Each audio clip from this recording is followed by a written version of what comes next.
রান্না করছি আজকে পোস্ত, আলু পোস্ত, কাঁচা লঙ্কা আর পোস্ত বেটে রাখলাম।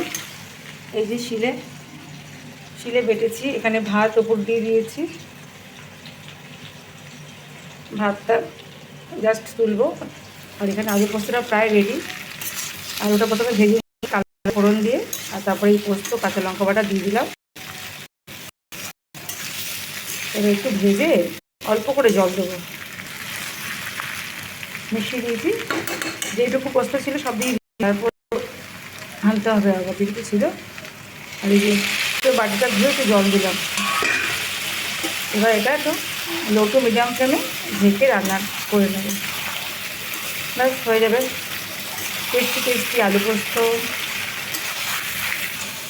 এবার এই ঢেকে দিলাম। পোস্তটা হচ্ছে একটু কম কমই দেওয়া হয়েছে। পাঁপড় ভেজে রেখেছি।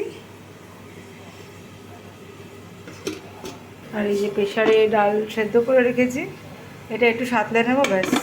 মঙ্গলবার তো সেই জন্য আজকে নিরামিষ করলাম। প্রত্যেক মঙ্গলবার নিরামিষ করা হয় না।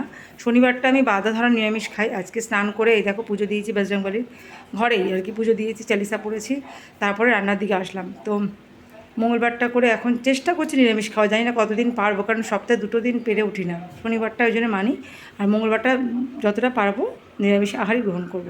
সেই জন্য আজকে ডাল পোস্ত বানাচ্ছে আর পাঁপড় ভাজা। এটাই আজকে আমাদের লাঞ্চ মেনু, মঙ্গলবারের লাঞ্চ মেনু। পোস্তটা হয়ে গেছে, এখন নামিয়ে নেবো।